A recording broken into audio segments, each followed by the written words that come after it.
Assalamualaikum warahmatullahi wabarakatuh. Nama saya Cik Siti Izzah binti Cik Abdul Mubin dengan nombor matrik S75941.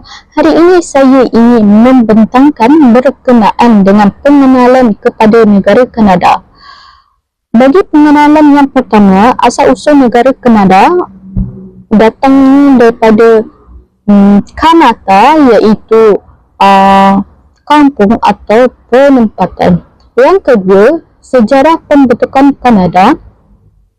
Wilayah asal didiami oleh pelbagai kaum asli menjadikan tanah jajahan Perancis sebelum diserahkan kepada British pada tahun 1973. Dan yang ketiga, kemerdekaan negara Kanada iaitu pada 1 Julai 1967.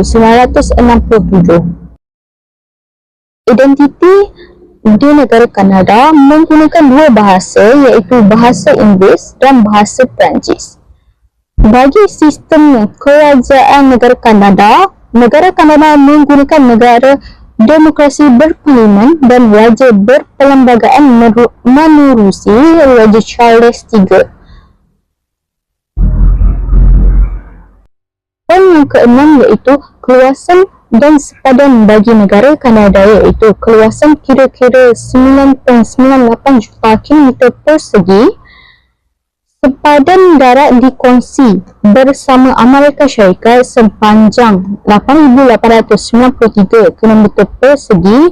Dianggarkan jumlah penduduk seramai 40.4 juta orang. Bagi negara Kanada, negara ini mempunyai 4 musim, bentuk muka bumi yang pelbagai, kawasan Arktik dan bersalji, kawasan hutan boreal yang luas, tanah rata pertanian, dan yang terakhir pergunungan epik seperti Canadian Rockies di barat. Bahagian wilayah di negara Kanada terbahagi kepada 5, iaitu peringkat 1, peringkat 2, wilayah timur, wilayah barat dan wilayah prairie. Bagi peringkat 1, wilayah utama Kanada terbahagi kepada 13 wilayah, sebagai contoh Ontario, Quebec, British Columbia, Yukon dan Nunavut. Bagi peringkat 2 iaitu bahagian Banci, sebagai contoh daerah pentadbiran dalam setiap provinsi atau wilayah. Bagi peringkat yang ketiga iaitu wilayah timur, bagi kategori counties, iaitu sebagai contoh Ontario, Nova. Dan wilayah yang keempat iaitu wilayah barat, regional district, sebagai contoh metro. Yang keempat iaitu wilayah barat, iaitu regional district, sebagai contoh metro.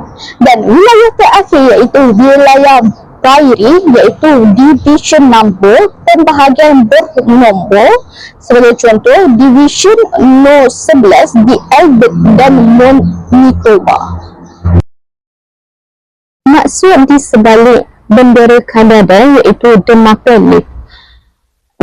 Yang pertama iaitu Dalrymple, lambang rasmi sejak abad ke-18. Ia mewakili dalam semula identiti kebangsaan dan perpaduan rakyat Kanada tanpa mengira latar belakang. Dan yang kedua iaitu warna putih. Warna putih ini diambil daripada lambang diraja Perancis, King. Ia melambangkan kesucian, keamanan dan keharmonian serta merujuk kepada salju yang memputih di utara Kanada. Dan yang ketiga iaitu warna merah. Warna merah ini diambil daripada salib Gorgeous, simbol United Kingdom. Ia melambangkan keberanian, kekuatan dan pengorbanan tentera Kanada semasa Perang Dunia Pertama.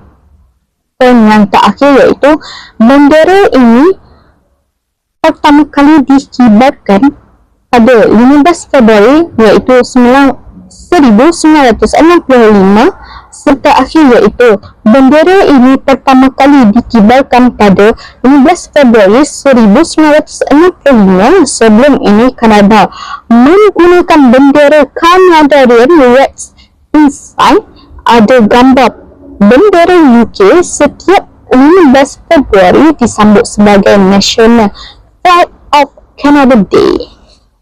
Seterusnya, indikator makroekonomi bagi negara Kanada adalah KDNK dan juga inflasi bermula pada tahun 2020 sehingga tahun 2024. Saya akan mulakan dengan indikator makroekonomi yang pertama, iaitu KDNK. Pada tahun 2020, nilai KDNK ialah negatif, iaitu sebanyak negatif 5.04%. Hal ini disebabkan oleh impak pandemik COVID-19. Pada tahun tersebut juga berlaku sekatan pergerakan, iaitu langkah kawalan ketat yang dilakukan oleh pihak kerajaan telah melumpuhkan aktiviti ekonomi domestik. Selain itu juga turut menyebabkan gangguan rantaian bekalan. Permintaan global merosot, menjejaskan ekspor komoditi utama seperti minyak mentah dan gas asli. Pada tahun 2021 pula, KDNK telah melonjak kepada 5.95%. Hal ini disebabkan oleh pembukaan semula sektor-sektor ekonomi utama secara berperingkat untuk menghidupkan pasaran. Selain itu juga berlaku ekspor komoditi, iaitu permintaan global terhadap sumber asli seperti minyak mentah dan gas asli melonjak naik dengan harga tinggi. Namun pada tahun 2020 nilai KDNK turun kembali, iaitu pada 4.19%. Hal ini disebabkan oleh tekanan inflasi yang kian meningkat serta kesan konflik geopolitik di antara Rusia dan juga Ukraine terhadap rantaian bekalan. Begitu juga pada tahun 2023, nilai KDNK kian menurun. Hal ini disebabkan oleh kenaikan kadar faedah yang dilaksanakan oleh Bank Pusat Kanada untuk mengawal inflasi dan juga kuasa beli pengguna berkurang dan pelaburan swasta menjadi terhad. Manakala pada tahun 2024, nilai peratus KDNK bagi negara Kanada mula meningkat sedikit sebanyak 1.55%. Hal ini memperlihatkan aktiviti ekonomi mula kembali ke kadar pertumbuhan yang mampan seiring dengan kejayaan usaha mengawal kadar inflasi negara. Indikator makroekonomi bagi negara Kanada yang kedua pula ialah inflasi. Pada tahun 2020, nilai inflasi bagi negara Kanada ialah sebanyak 0.72%. Hal ini disebabkan oleh ekoran pandemik COVID-19, iaitu berlakunya penurunan mendadak harga tenaga dan komoditi utama global. Pada tahun 2021 pula, nilai inflasi melonjak kepada 3.40%. Hal ini disebabkan oleh pembukaan semula sektor ekonomi secara berperingkat yang memacu penggunaan. Selain itu, berlaku juga kenaikan permintaan ekspor komoditi dengan harga yang tinggi.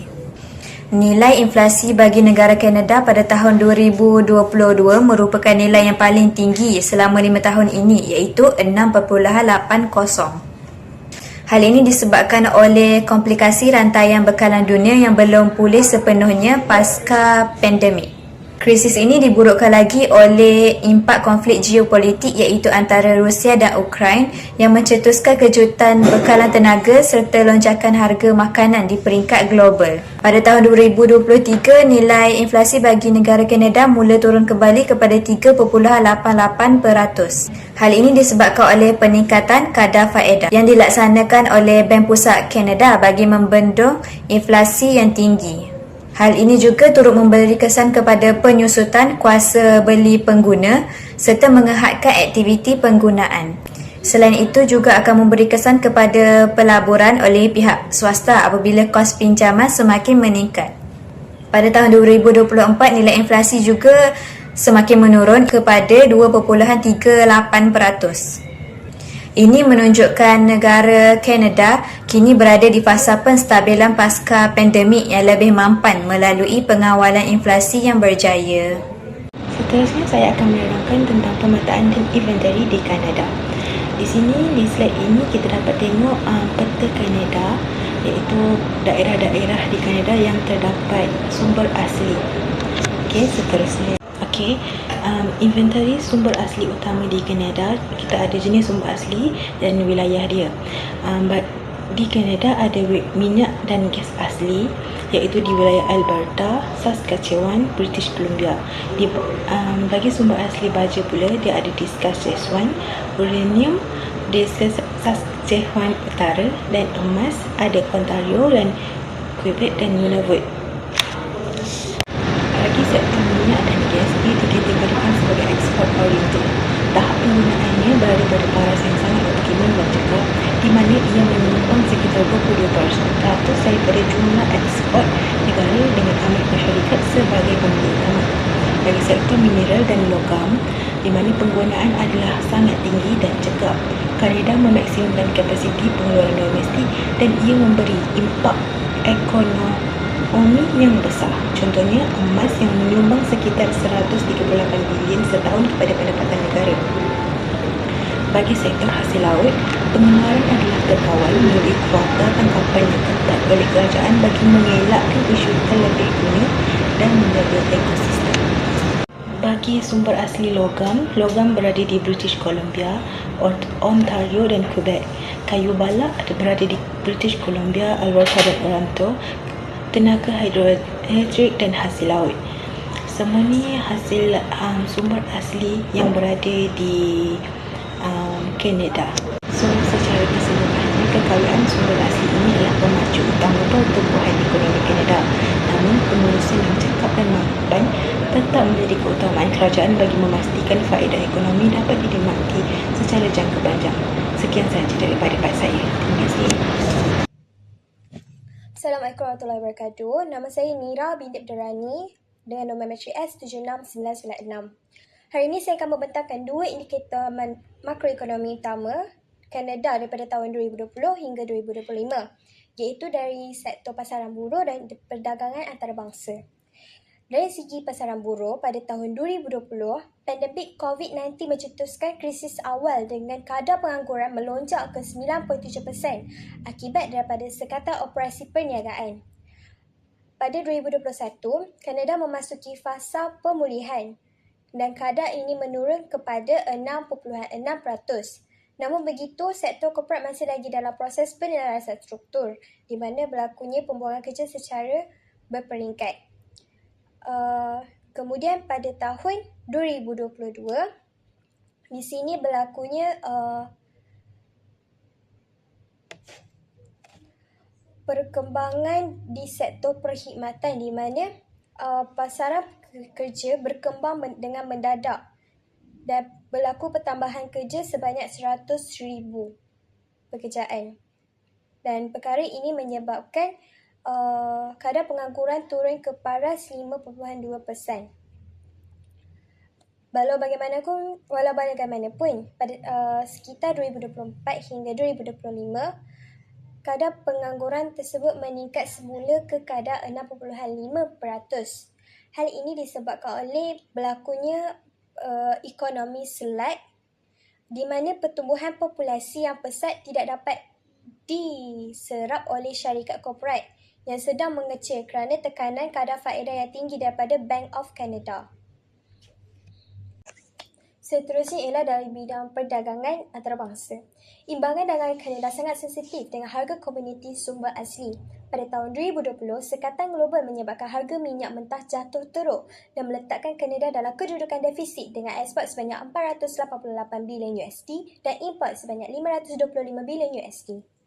Seterusnya pada tahun 2021, ekspor melambung ke $630 bilion didorong oleh permintaan pasca pandemik terhadap produk mineral dan juga perhutanan. Kemuncak prestasi berlaku pada tahun 2022 apabila krisis geopolitik Eropah melonjakkan harga tenaga global. Sebagai sebuah negara pengekspor minyak dan gas, Kanada meraih lebihan dagangan terbesar dengan ekspor sebanyak $743 bilion dan import sebanyak $731 bilion. Akhir sekali pada tahun 2023 dan 2024, prestasi perdagangan Kanada mengalami perubahan besar apabila berlaku penurunan mendadak dalam harga komoditi global. Gabungan faktor kejatuhan harga bahan mentah dan juga kadar inflasi domestik yang tinggi serta permintaan ekonomi yang lemah daripada rakan dagangan utama seperti Amerika Syarikat telah menyekat pendapatan ekspor secara drastik. Menjelang akhir tahun 2024, Dagangan bertukar defisit semula dengan ekspor sebanyak 728 bilion USD dan import sebanyak 734 bilion USD. Menariknya, dengan kadar import yang kekal tinggi kerana pelaburan jangka panjang Kanada dalam jentera industri canggih bagi menyokong projek perairan tenaga bersih negara mereka. Kesimpulannya, analisis ini membuktikan bahawa kestabilan pasaran guna tenaga dan prestasi imbangan dagangan Kanada adalah sangat rapuh serta bergantung penuh kepada turun naik harga pasaran tenaga global serta hala. Assalamualaikum warahmatullahi wabarakatuh. Saya Nur Adira Jana binti Muhammad Azmani dengan nombor matrik S75040. Saya akan menerangkan tentang data ketersediaan dan jumlah pengeluaran sumber di Kanada. Berdasarkan data yang kita lihat, kita boleh bahagikan kepada 3 kumpulan utama, iaitu yang pertama ialah sumber tenaga, di mana dalam kumpulan ini terdapat minyak, gas asli dan tenaga hidroelektrik. Kalau kita lihat berdasarkan result, minyak mempunyai result tertinggi dengan 163 bilion barrel, manakala result gas asli pula ialah 87 trilion kubik feet. Tapi dari segi pengeluaran tenaga hidroelektrik yang paling menonjol dengan 343.4 juta megawatt hour. Kedua ialah sumber mineral. Dalam kumpulan ini pula terdapat baja, uranium, emas dan juga nikel. Result baja adalah yang paling tinggi, iaitu sebanyak 1,100 juta tan. Jauh lebih tinggi berbanding mineral lain. Dari segi pengeluaran pula, baja juga mencatat angka tertinggi dengan 24,962 tan. Diikuti dengan uranium dengan 14,327 tan. Manakala pengeluaran emas dan nikel agak rendah berbanding dengan yang lain. Ketiga ialah sumber semula jadi. Dalam kumpulan ini ada kayu balak dan juga hasil laut. Result kayu balak adalah sebanyak 210 juta kubik meter. Tapi yang paling ketara adalah pengeluaran hasil laut yang mencecah 627,952 metrik tan. Ini merupakan pengeluaran yang paling tinggi antara semua sumber dalam data ini. Jadi secara ringkasnya, dari segi result, jumlah sumber terbanyak ialah baja dan minyak, tapi dari segi pengeluaran hasil laut ialah yang tertinggi. Berikut merupakan data perdagangan bagi negara Kanada. Terdapat 6 jenis sumber asli. Yang pertama ialah minyak dan gas asli. Wilayah utama bagi minyak dan gas asli yang didagangkan oleh negara Kanada iaitu di Alberta, Saskatchewan dan British Columbia. Nilai ekspor adalah sebanyak 68.66 bilion per bulan. Nilai import, negara Kanada mengimport sebahagian kecil petroleum bertapis dan peralut minyak mentah. Rakan dagangan utama iaitu Amerika Syarikat. Amerika Syarikat membeli hampir 80% ekspor tenaga dari negara Kanada. Seterusnya, sumber asli iaitu baja. Wilayah utama di Saskatchewan. Nilai ekspor sebanyak 14.49 bilion per tahun. Nilai import sangat minimum kerana negara Kanada adalah pengeluar potas terbesar di dunia. Rakan dagangan utama bagi sumber asli baja yang didagangkan oleh negara Kanada ialah Amerika Syarikat, Brazil, China dan India. Seterusnya, sumber asli bagi uranium. Wilayah utama hanya di Saskatchewan juga, sama seperti baja. Nilai ekspor tahunan yang stabil sebagai sebahagian daripada sektor mineral. Nilai import adalah minimum dan rakan dagangan ialah Amerika Syarikat, Asia dan Eropah. Di samping itu, sumber asli yang keempat iaitu emas. Wilayah utama di Ontario, Quebec dan Nunavut. Nilai ekspor adalah sebanyak 138 bilion per tahun. Nilai import kebanyakannya diimport dalam bentuk mentah untuk ditapis semula. Rakan dagangan utama bagi negara Kanada untuk perdagangan emas adalah di United Kingdom dan Amerika Syarikat. Sumber asli yang kelima, wilayah utama ialah British Columbia, Ontario dan Quebec. Nilai ekspor bagi besi dan keludi adalah sebanyak 49.68 bilion per tahun, manakala aluminium sebanyak 47.61 bilion per tahun. Nilai import sektor mineral dan logam keseluruhan iaitu sebanyak 168.99 bilion per tahun. Rakan dagangan utama bagi logam adalah Amerika Syarikat, China, Jepun dan Belanda. Dan yang terakhir, sumber asli hasil laut. Wilayah utama ialah Newfoundland, Labrador, Nova Scotia dan British Columbia. Nilai ekspor ialah merangkumi sebahagian daripada komponen makanan sebanyak RM18.29 bilion per bulan. Nilai import, negara Kanada mengimport hasil laut eksotik atau luar musim. Dan rakan dagangan bagi hasil laut ialah Amerika Syarikat, China dan Jepun. Seterusnya, kita beralih kepada ulasan sumber asli bagi negara Kanada ini berdasarkan data perdagangan. Berdasarkan kajian, kebanyakan sumber asli di Kanada digunakan pada tahap yang optimum dan lebih tertumpu kepada pasaran ekspor kerana permintaan yang tinggi dari negara luar. Bagi sektor minyak dan gas asli, penggunaannya berada pada tahap yang sangat tinggi. Industri ini beroperasi dengan cekap untuk memenuhi permintaan global dan menjadi antara penyumbang terbesar kepada ekspor Kanada. Amerika Syarikat merupakan pasaran utama bagi produk minyak dan gas di negara Kanada ini. Seterusnya, sektor mineral dan logam berharga seperti potash, emas dan uranium juga memainkan peranan penting dalam ekonomi Kanada. Sumber-sumber ini mendapat permintaan yang tinggi di peringkat antarabangsa, sekaligus menjana pendapatan ekspor yang besar kepada negara. Bagi logam industri seperti besi, keludi dan aluminium, penggunaannya melibatkan kedua-dua pasaran domestik dan ekspor. Pengeluaran yang cekap serta pelaburan yang kukuh membantu meningkatkan daya saing industri pembuatan dan pembinaan Kanada. Selain itu, sektor hasil laut turut menyumbang kepada ekonomi negara walaupun sebahagian besar hasil laut diekspor. Kerajaan Kanada mengawal aktiviti penangkapan melalui sistem kuota bagi memastikan sumber marin kekal lestari dan tidak dieksploitasi secara berlebihan. Kesimpulannya, sumber asli merupakan aset penting kepada Kanada kerana bukan sahaja memenuhi keperluan domestik, malah menyumbang secara signifikan kepada ekspor pendapatan negara pertumbuhan ekonomi yang berterusan di Kanada.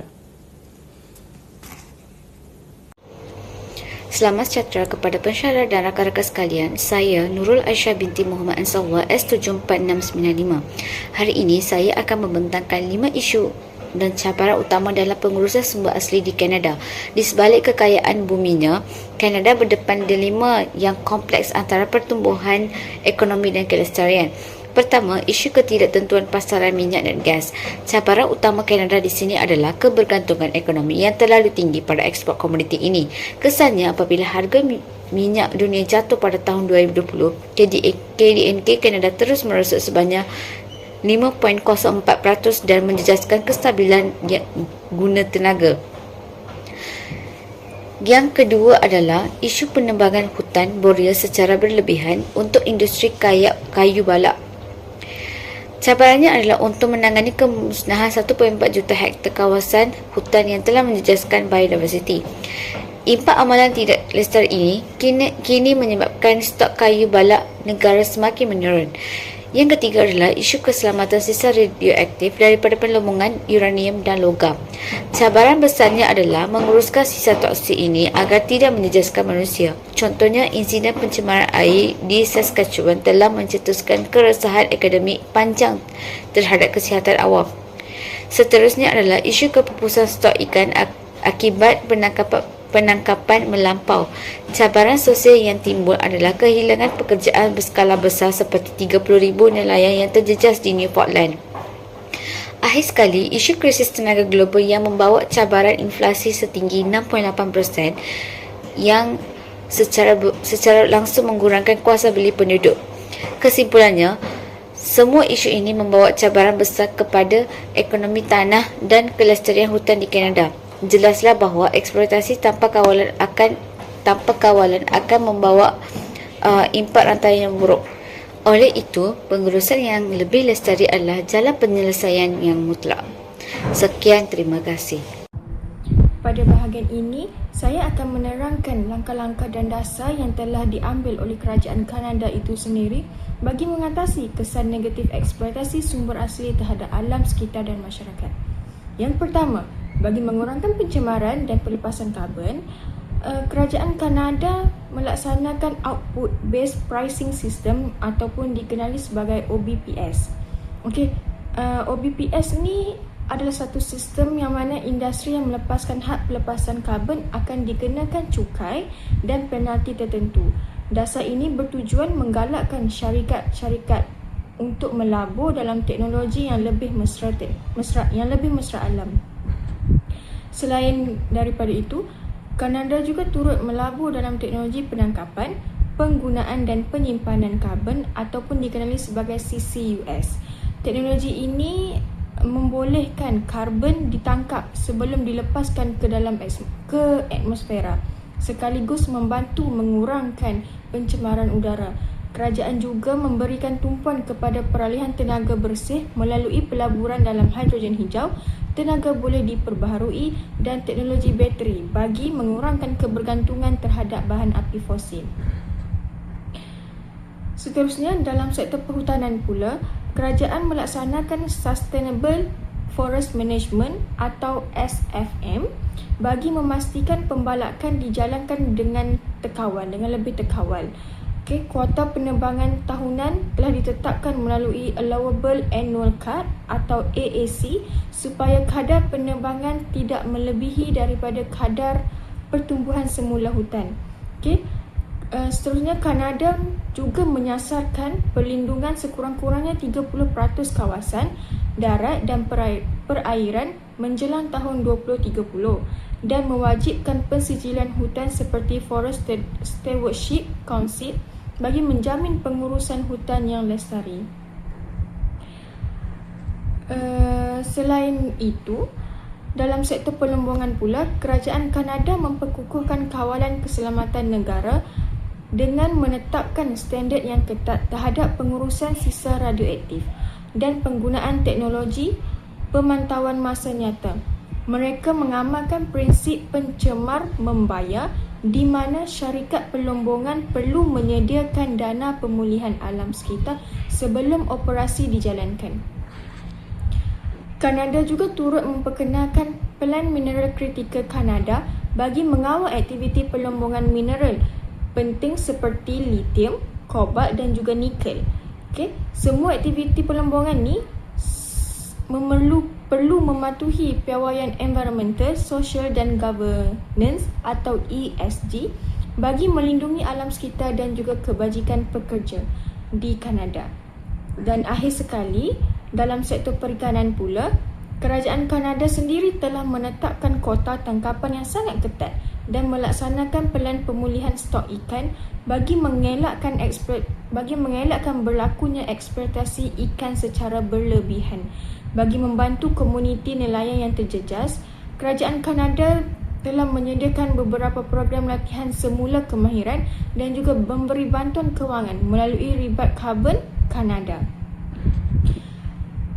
Kesimpulannya, kerajaan Kanada menggunakan pendekatan yang menyeluruh melalui dasar alam sekitar, tenaga bersih, pengurusan sumber asli dan bantuan sosial bagi memastikan pembangunan ekonomi dapat dicapai tanpa menjejaskan kelestarian alam sekitar dan juga kesejahteraan masyarakat. Assalamualaikum warahmatullahi wabarakatuh. Saya Nino Ania Hasnah binti Abdul Ghani dengan nombor matriks S74285. Saya akan menerangkan tentang Pengurusan Tanah Lestari SLM dan Pengurusan Hutan Lestari SFM di Kanada. Bagi Sustainable Land Management in Canada, definisi dan matlamatnya adalah untuk menyatupadukan pengurusan tanah, air dan biodiversiti untuk menyeimbangkan aktiviti industri seperti pertanian, urbanisasi dan perlombangan dengan cara memelihara ekosistem tersebut itu sendiri. Pendekatan ini menggunakan inisiatif Agriculture and Agri-Food Canada. Inisiatif pertama adalah penggiliran tanaman dan tanaman penutup bumi. Inisiatif ini dapat mengitar semula nutrien di dalam tanah secara semula jadi serta melindungi tanah daripada terhakis oleh agen penghakis seperti angin dan air. Inisiatif seterusnya adalah pertanian tanpa pembajakan. Perkara ini dapat mengekalkan kelembapan tanah dan juga akan mengurangkan pelepasan karbon ke atmosfera.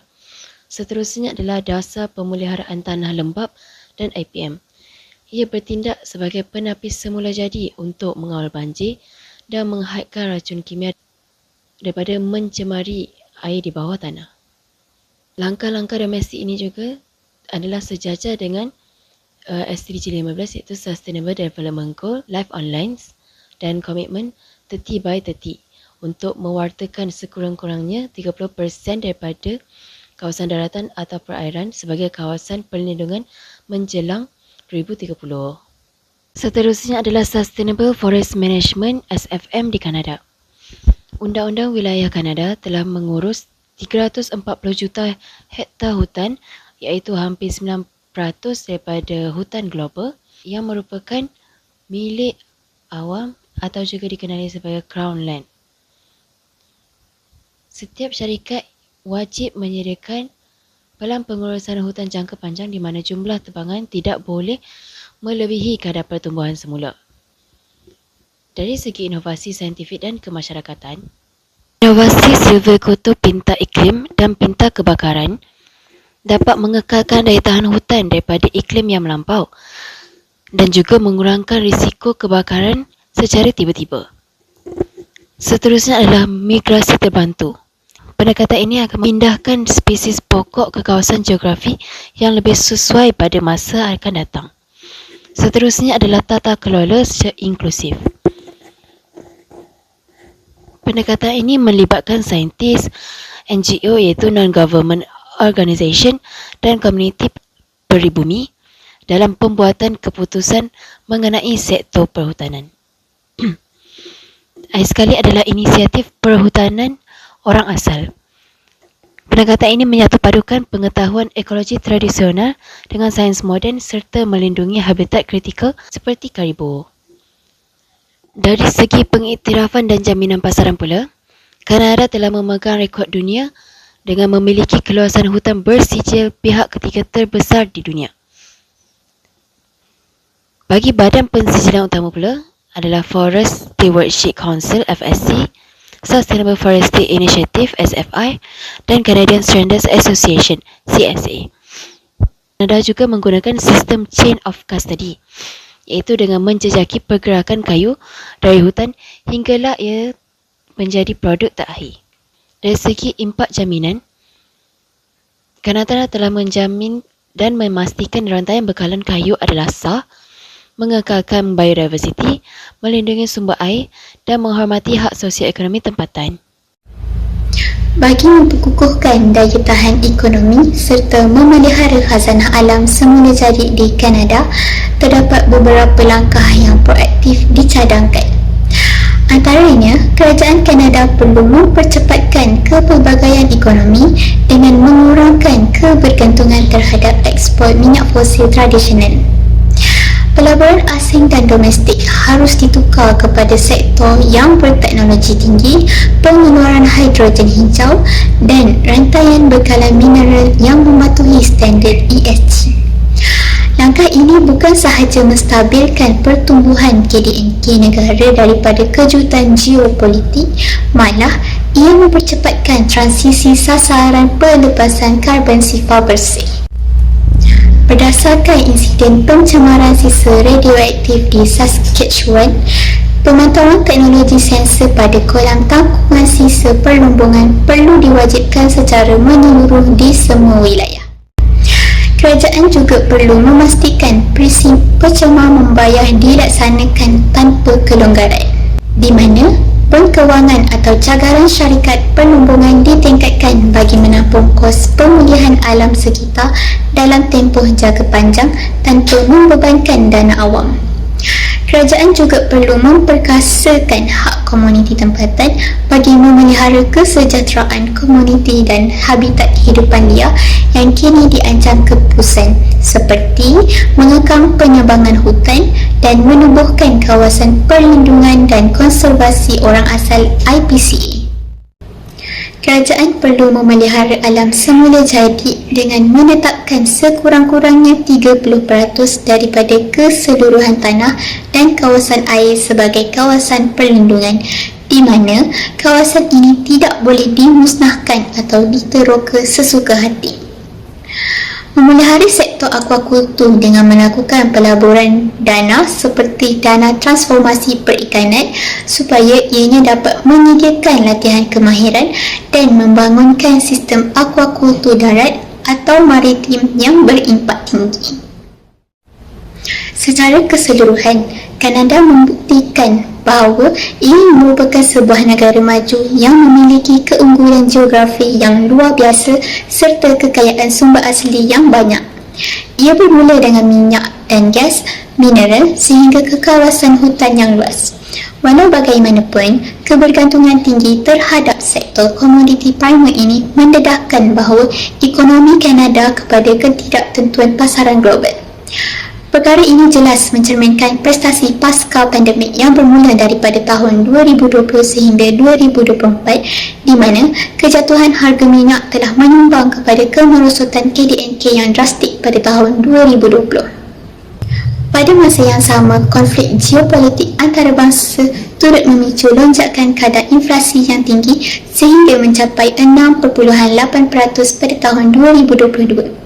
Di samping cabaran ekonomi yang berlaku, eksploitasi sumber asli secara besar-besaran turut mencetuskan konflik kelestarian seperti isu pencemaran sisa radioaktif di kawasan perlumbungan, kehilangan biodiversiti di hutan boreal dan krisis kepupusan ikan akibat daripada aktiviti ikan yang tidak terkawal. Akhir sekali, tindak balas kerajaan Kanada amat proaktif dalam menguruskan tanah dan hutan secara cekap dan lestari. Komitmen negara tersebut dalam mengaplikasikan kerangka pengurusan tanah lestari SLM dan pengurusan hutan lestari SFM seperti penguatkuasaan kuota penebangan tahunan, pengenalan cukai karbon persekutuan serta integrasi pengetahuan ekologi tradisional masyarakat orang asli. Ini menunjukkan bahawa keseimbangan yang dinamik dapat memacu kemakmuran ekonomi dengan mengekalkan fungsi ekologi dalam jangka panjang untuk generasi akan datang. Sekian, terima kasih.